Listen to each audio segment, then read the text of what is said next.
শ্বশুরবাড়িতে রান্নাবান্না করবেন না বলে জেদ ধরলেন মেয়ে, আর সেই খবর পেয়ে মা এসে রেগে এক কাণ্ড ঘটিয়ে দিলেন। এতদিন জানতাম শাশুড়ির জ্বালায় বউয়েরা অস্থির থাকে, কিন্তু এখানে তো উল্টো চিত্র। মায়ের হাতে মেয়ের দফা রফা। মা তার মেয়ের রান্নার আলসেমি দেখে সোজা খেলার ব্যাট নিয়ে শুরু করলেন প্র্যাকটিস। একটি ভিডিওতে দেখা যায় শোবার ঘরের খাটে বসে আছেন এক তরুণী, কিন্তু তার কপাল আজ বড়ই খারাপ। ক্রিকেট ব্যাট নিয়ে সামনে পিটিয়ে যাচ্ছেন এক মহিলা, যিনি সম্পর্কে তরুণীর নিজের মা। মেয়ের দোষ একটাই, সে শ্বশুর শাশুড়ির জন্য রান্না করতে নারাজ। খবরটা মায়ের কানে পৌঁছানো মাত্রই তিনি আর দেরি করেননি, তড়িঘড়ি করে ছুটে এসেছেন মেয়ের শ্বশুর বাড়িতে।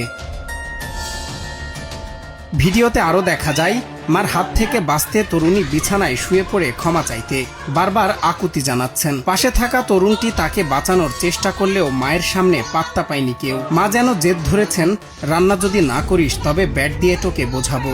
দৃশ্যটি যেমন নিষ্ঠুর, তেমনি বর্তমান সময়ের প্রেক্ষাপটে কিছুটা হাস্যকর বটেও। ভিডিওটি ভারতে প্রিয়া সিং নামের এক্স অ্যাকাউন্ট থেকে পোস্ট করার পর সামাজিক যোগাযোগ মাধ্যমে ভাইরাল হয়ে যায়। এ নিয়ে একদল বলছেন, মা ঠিক কাজই করেছেন, শ্বশুর বাড়িতে কাজ না করলে কি হয়। অন্য দল আবার খেপে গিয়ে বলছেন, আরে ভাই, রান্না করতেই হবে এমন কথা সংবিধানে কোথাও লেখা আছে?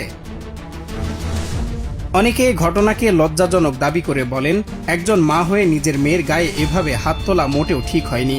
আবার কেউ কেউ রসিকতা করে বলছেন, শাশুড়ির উস্কানিতেই বোধহয় মা আজ হার্ড হিটার ব্যাটসম্যান হয়ে গেছেন। সজল বিশ্বাস, বাংলা টিভি।